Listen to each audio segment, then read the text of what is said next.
Fala galera, sejam todos bem-vindos a mais um vídeo aqui do Cointelegraph Brasil. E no vídeo de hoje, da nossa série Criptopapo, convidei aqui o nosso grande amigo e já conhecido por todos vocês, o Rafael Steinfeld, para a gente poder debater um pouquinho mais sobre essa medida provisória do governo federal brasileiro que acabou impactando diretamente o mercado cripto. Então, é um tema polêmico, é um tema de difícil entendimento para muitas pessoas, muitos juridiquês. Então, ninguém melhor do que o Rafael para estar podendo aí conversar um pouquinho com a gente, explicar, destrinchar um pouquinho mais sobre isso. Então, Rafa, obrigado aí por ter aceitado esse convite. Sei que não estava no melhor dia para a gente poder conversar no dia de hoje. Você conseguiu arranjar um espacinho aí na sua agenda para a gente poder bater esse papo. Então, obrigado por ter aceitado o convite. Fala pessoal, tudo bem? Obrigado aí, Paulo, mais uma vez. Fazia tempo, né, que a gente não fazia uma livezinha aqui do canal, mas sempre à disposição aí de vocês. Maravilha. Então, Rafa, vou ser bastante direto ao assunto. O governo federal brasileiro publicou essa medida provisória, a 1303 de 2025, que teve diversas mudanças em investimentos de uma forma geral e acabou impactando o mercado cripto. Isso foi uma resposta à pressão negativa que teve em relação ao aumento do IOF e agora, com essas modificações que o Ministério da Fazenda fez, o mercado cripto, de uma forma geral, foi impactado. Explica um pouquinho para a gente quais foram os principais impactos dessa medida provisória para o mercado cripto. Primeiro, acho que vale a pena até falar um pouquinho dessa questão do IOF, que o mercado cripto, e aí a gente fala as empresas, os seus investidores, os players, todo mundo que está inserido nesse mercado, ele está sendo penalizado 2 vezes aí em menos de 30 dias, né? Sim. Porque quando veio o decreto do IOF, do nada, simplesmente, pum, apareceu o decreto do IOF, e isso impactou muito o mercado cripto no Brasil, e isso impacta no preço, principalmente do USDT, que hoje é o ativo mais utilizado no Brasil. Então você tem hoje já empresas que atuam muito forte com stablecoins, e a partir do momento que você coloca aí um IOF de 3,5% para câmbio, isso impactou diretamente no preço do USDT, aumentou mais ainda o preço aí da stablecoin. Então a gente já estava Só um com... parênteses sobre isso, Rafa. Isso foi um dos impactos, né? Porque a gente teve corretora que chegou a aumentar também a taxa de negociação por causa desse aumento de IOF. Especialmente as corretoras que utilizam algum serviço por trás, como o Nubank, que chegou a aumentar as taxas e depois voltou a reduzir, porque eles usam um serviço de uma empresa estrangeira para fazer toda essa plataforma, né? O Crypto as a Service. Então, o aumento do USDT é mais um impacto. Então, que nem você falou, o IOF já tinha impactado o mercado cripto, né? E assim, uma crítica aí, né? O que o Brasil ele acaba virando, né? Ninguém pensa em absolutamente nada do impacto no mercado, o que vai acontecer. Então ele só parece que o cálculo, eles pegam assim, nossa, precisamos de tantos bilhões. Pega aí, aumenta quanto para chegar em tantos bilhões? É tanto. Então eles não fazem um impacto se isso pode ter prejudicar a empresa, se isso vai fazer a empresa quebrar e perder emprego. Porque, por exemplo, você tem empresa no mercado cripto, e é porque que impactou tanto? Que fazia arbitragem, né, comprava, faz câmbio, né, normal, né, tradicional, para fora, compra cripto para trazer mais barato para o Brasil e revender. E aí, a partir do momento que no dia seguinte você insere uma alíquota 3 vezes maior, né? Mais do que 3 vezes maior para o IOF, simplesmente tem empresas que faziam isso, morreu.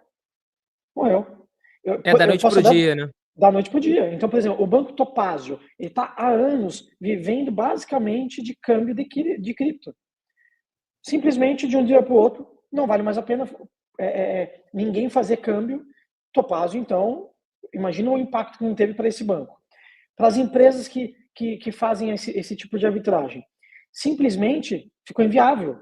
Você não consegue aumentar seu preço em 3,5%, enquanto corretora internacional está no preço quase spot. Então, como que você faz? Como que você compete? Então, simplesmente, a galera sai mudando as coisas, não vê impacto nenhum, não fala com ninguém, não fala com o mercado.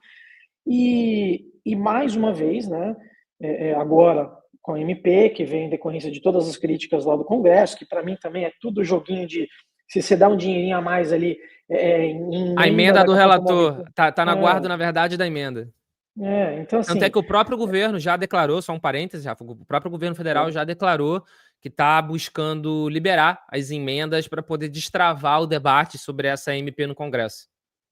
pois é. E aí agora voltou com a MP, mas também não revogou quase nada do IOF. Revogou pouquinhas coisas ali, não entrou no mérito do IOF câmbio. Lembrando a loucura que eles colocaram IOF para fundo de investimento, quando o fundo faz câmbio para investimento no exterior.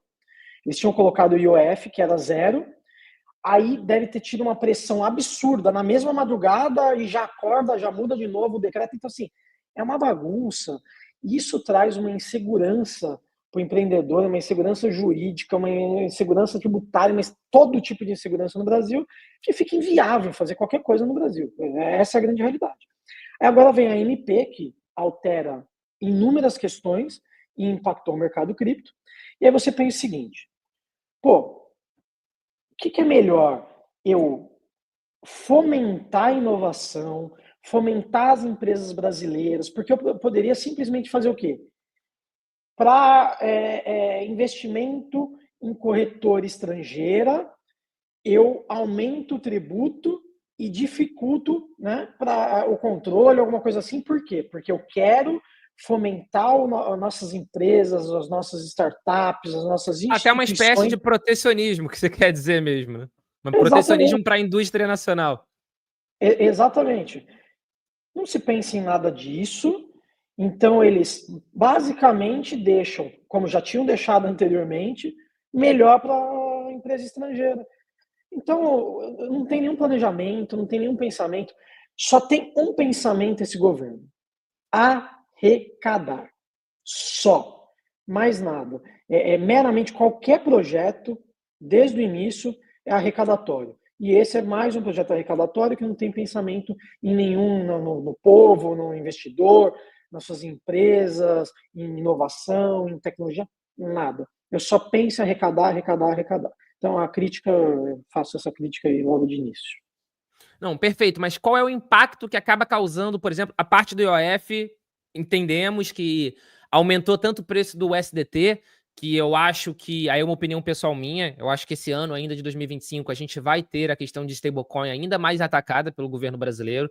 Eu acho que ele vai acabar Sim, sendo equalizado com câmbio, de fato. Então, sim. potencialmente a gente vai ter taxa de câmbio para poder comprar o USDT, que vai quase que tornar o mercado impossível de existir aqui no Brasil. Mas isso daí é uma previsão minha. A gente sabe também que o IOF subiu taxa de algumas corretoras, principalmente as que utilizam o Crypto as a Service, ou seja, algum serviço estrangeiro por trás. Mas essa medida provisória, qual o impacto direto ela tem para o investidor de cripto? Porque ela teve algumas mudanças em relação tanto à alíquota quanto à faixa de isenção, não foi? Sim. Então vamos lá, como que é hoje, né? Então hoje você tem um imposto progressivo. Então tinha uma tabela progressiva que, se você liquidasse até 5 milhões de reais, você teria 15% de imposto. E vai subindo. Isso daí é progressivo e até 22,5%. Mas vamos ser bem sinceros, grande parte dos investidores era essa faixa até 5 milhões de reais. E se tivesse alguma faixa abaixo, seria essa faixa abaixo, né? Provavelmente, se a gente olhar um recorte dos investidores de cripto no Brasil, não deve movimentar. Uma Não, única pessoa não deve movimentar 100 mil reais no ano, se duvidar. pois é. Então, a gente pode colocar que a base era 15%. Agora, para o cara que operava milhões, milhões e milhões e milhões, para ele pode sair de 22,5 para 17,5, que é o que ficou agora. Então, agora existe uma alíquota única, não existe mais uma tabela progressiva, que o imposto é 17,5%. E não é agora, a gente vai falar ainda um pouquinho o que pode acontecer, a medida provisória, se é ano que vem, se é agora, mas Isso é imposto era sobre isso. lucro, né, Rafa? Isso é um imposto sobre o ganho de capital. Então, é a diferença ali do seu custo de aquisição sobre o seu valor de alienação. Então, é o imposto sobre o lucro, né? E antes você calculava, você teria que pagar esse imposto todo mês. Então, todo o lucro que você teve agora, por exemplo, no mês de junho, você teria que pagar até o final do mês subsequente, então até o final de julho. E agora vai ser uma apuração a cada 3 meses, né? E o que mais impacta o mercado, o que mais está impactando o mercado, que agora apareceu a exchange aí que, nossa, até ontem sedenta por regulamentação, tributação. A gente não pode falar o nome aqui, né? Mas tem uma exchange aí que ama uma regulamentação que agora está assim, ó, chorando. Mas, enfim, acabou a isenção dos 35 mil que existia, que era uma isenção que, se você liquidasse até 35 mil reais por mês, você tinha aí uma isenção do teu lucro. Então você não pagava imposto. E vamos ser bem sinceros, é a maioria. E mesmo se não fosse a maioria, muita gente fazia esse planejamento para vender só até 35 mil e ficar isento do imposto de renda. Então isso era um atrativo muito bom que atualmente só existia no mercado nacional, não existia no internacional. Então, Isso era uma vantagem das ainda. corretoras criptos do Brasil, né? Exatamente. Então aí você simplesmente, a única vantagem que ainda existia em você operar em corretora nacional era essa isenção e ela não existe mais. Ou seja, antes eu podia vender, liquidar 35 mil por mês, agora eu vou pagar a alíquota de 17.000% em cima do meu ganho de capital, mesmo se eu estiver vendendo R$100. Exatamente. Tá. Isso é uma boa pergunta. E como funciona essa questão de pagar o imposto? Isso vai ser retido na fonte? Ou seja, a exchange que vai fazer, que vai reter já a parte desse meu lucro na hora que eu estiver fazendo o trade? Ou eu, como usuário, vou ter que manter esse controle para poder fazer o pagamento ao governo? Nesse tipo de investimento, que é investimento puramente em cripto, que você vai lá, você compra o Bitcoin, depois você vende o Bitcoin, você compra o USDT, depois vende o USDT. Assim, não tem retenção, tá? Tanto eles não podem obrigar uma empresa internacional a reter, mas tanto a corretora nacional ela não tem essa obrigatoriedade de retenção. O que mudou e agora existe sim uma retenção? É para aquele tipo de investimento como o staking, que você vai lá, trava, né, a sua cripto e você acaba recebendo um rendimento mensal. Então, tokenizadoras, esse tipo de empresa, agora existe uma previsão de que a corretora vai precisar fazer a retenção do imposto de renda já na fonte. Então, quando você for sacar o seu rendimento, já vai ter lá o desconto do imposto e você não vai precisar fazer nada. E isso é mais um problema para a corretora nacional, porque além de se criar mais uma obrigação que ela tem que cumprir, ou seja, vai ter que contratar empresa especializada, vai ter que contratar mais funcionário, tudo mais para esse tipo de obrigação, ela também afasta o investidor, porque você vai preferir investir aqui, que vai ter essa retenção na fonte, ou vai procurar uma exchange internacional para fazer seu staking que não vai ter essa retenção. Você vai buscar uma internacional. Então aí você penaliza mais uma vez a empresa nacional.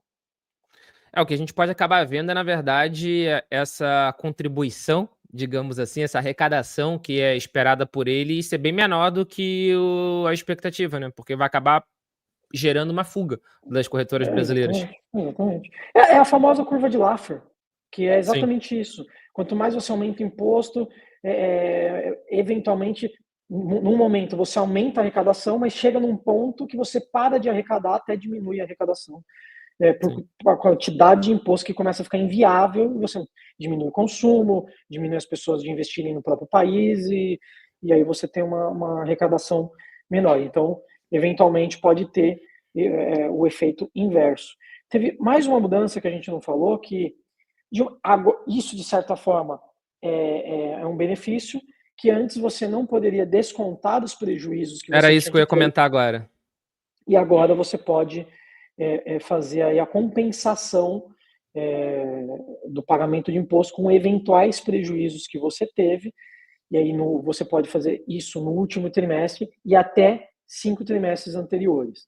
Então, tem essa questão aí de você poder compensar o prejuízo, igual você pode, por exemplo, no day trade, né? Na bolsa. Na bolsa, mas não poderia em cripto, e agora pode em cripto. O que vai acabar Isso também é bom para gerando você, né, Paulo? Que você é o O quê? trader inverso. Isso é bom para você, que você é o trader inverso. Putz, o que você tem de prejuízo não vai pagar imposto nunca. Fique tranquilo, na verdade eles vão ter que me devolver. Se for continuar assim, eu vou ter que receber dinheiro. Mas, pelo que eu estou entendendo, vai acabar gerando mais obrigação para o usuário também, porque um usuário pequeno, de novo, um usuário pequeno, que movimenta pouco valor por mês, um trade pequeno, que fazia menos de 35 mil em operação, agora, ainda por cima, ele vai ter que manter um controle de todas essas operações dele, porque ele vai ter que fazer o cálculo do que ele vai ter que pagar, visto que isso também não vai ser retido pela corretora. Então, você vai gerar mais uma obrigação para o usuário. Sim. Você vai complicar o setor. Como sempre, desde qualquer coisa que foi colocado o dedo do Estado só complicou e piorou o mercado. Eu quero um exemplo aí de que teve algum benefício nos últimos anos quando tentaram colocar alguma coisa. Isso é verdade. Mas eu não tinha me ligado em um dos pontos que você falou agora, sobre tokenizadora. Então, a parte de tokenização também entrou junto desse mesmo balaio de criptoativo? Porque já tinha tido um entendimento que era de crowdfunding e tudo mais, né? Então, entrou também as tokenizadoras? Que depende, entendeu? Porque eles também colocaram uma alíquota fixa para todo tipo de investimento, né? E eles até colocam lá quando, por exemplo, eles citam especificamente, olha, se o ativo digital ele é a representação de um ativo real, ele deve ser tributado conforme aquele ativo real. Então, se por exemplo, um token ele é uma representação digital de uma ação, então você deve tributar como uma ação. Então, tudo entra, né? Mas especificamente eles colocam lá, por exemplo, como eles até falaram de locação de ativo, né? Então você empresta sua cripto e você é rentabilizado, É o aí retém na staking. fonte. E aí o staking, você vai lá, trava a sua moeda e você é rentabilizado. Retenção na fonte. Só que, como tudo, como é feito muito na correria, ainda assim, se fosse fazer uma regulamentação de tributação para cripto, você tinha que atingir as questões muito especificamente, acho que tinha que delimitar melhor. Por exemplo, teria que tirar a questão de permuta, é mais fácil você tributar. Por exemplo, eu botei R$1.000 no mundo cripto e tirei 3.000 depois, eu tributo esses 3.000. Então, mas foi tudo feito na correria, pensando no IOF, política, arrecadação, e aí isso não foi discutido, não está na MP. Acaba que fica muito cru, né? Porque como é feito rápido, fica muito abstrato, né? Fica muita gray zone, muita zona cinzenta, né, em cima da medida provisória. Exatamente. Mas falando em medida provisória, a medida provisória no Brasil, ela tem validade de 60 dias, renováveis por mais 60, e se não for votada, se não for aprovada em Câmara Senado, ela é arquivada. Mas durante esses períodos de 60 mais 60, ela já está vigente, ou seja, essas modificações, a alíquota, o FII da isenção, já está valendo ou não está valendo? Isso é algo só para 2026? Isso é importante que ela já está em vigor, para diversos dispositivos que não seja aumento de imposto ou criação de imposto. No caso de cripto, aí especificamente de cripto, como teve uma majoração no tributo e uma alteração no método tributário de como vai ser tributado tudo isso, aí a gente tem que respeitar o princípio da anterioridade tributária. Tá? O que isso significa? Significa que essa tributação, essa modificação, ela só pode entrar em vigor no exercício seguinte, ou seja, apenas em 2026. Mas isso não é porque o governo ele quis que fosse em 2026, é porque existe uma obrigatoriedade constitucional que Hoje a Constituição já não vale muita coisa aqui no Brasil, mas ainda existe, né? Vamos ver se segue a autoridade tributária, que você tem que respeitar esse período, né? Que aí é só o exercício seguinte. Então, em tese, se nesses 120 dias foi votado no Congresso e ela for aprovada do jeito que está, né? Ela entraria em vigor efetivamente no começo de 2026. Ou seja, a isenção de 35 mil mês continua valendo até dezembro. Até dezembro. Por enquanto, sim. E isso se eles conseguirem tramitar na Câmara e no Senado e for de fato aprovado. Isso se daqui uma semana não mudar tudo, porque o país ele está com uma segurança assim muito boa, então a gente dorme numa coisa, acorda em outra, então assim, para a gente fazer previsão e fazer planejamento é maravilhoso esse tipo de coisa. Então Sim. hoje está assim, amanhã não sei. Isso é muito complicado para as empresas do setor, né? De uma forma geral. Acho que, especialmente, Como que você vai fazer não só para as empresas do Brasil, mas para as empresas que estão querendo entrar no Brasil. Sim. Porque o Brasil acaba sendo um mercado muito interessante para as empresas globais de cripto. A gente tem visto diversas corretoras vindo para cá, fazendo esse movimento de entrada no país, mas talvez agora fiquem com um pouco mais de medo, um pouco mais ressabiadas para essa entrada.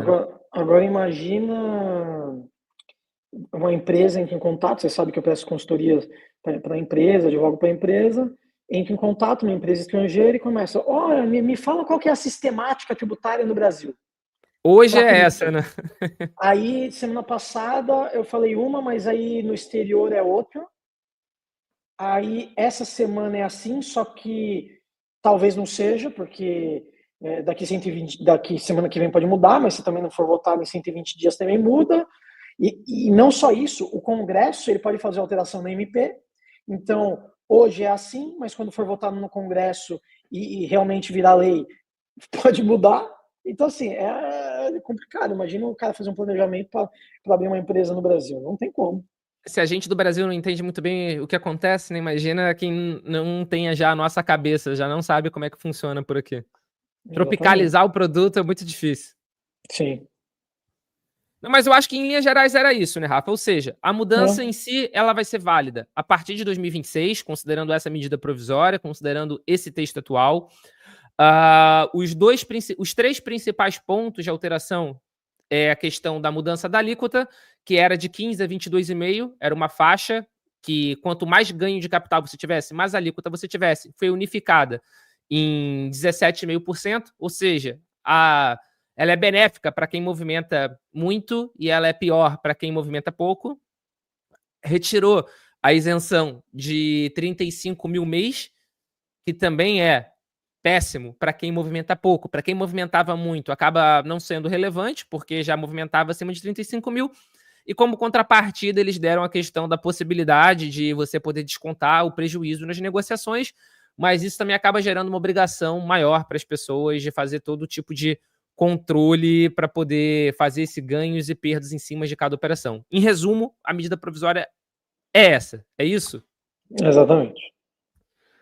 Então, Rafa, muito obrigado pelo seu tempo de novo. Era um videozinho curto, realmente só para explicar aqui para as pessoas que estão assistindo a gente no Cointelegraph Brasil sobre essa medida provisória. Eu, particularmente, que nem você comentou, eu fico com bastante receio do que pode acontecer com o mercado brasileiro ainda ao longo desse ano de 2025. A gente tem alguns indicativos aí de que stablecoin vai virar câmbio, vai ter taxa de contrato de câmbio. O Banco Central estava querendo proibir até a questão de autocustódia de stablecoin.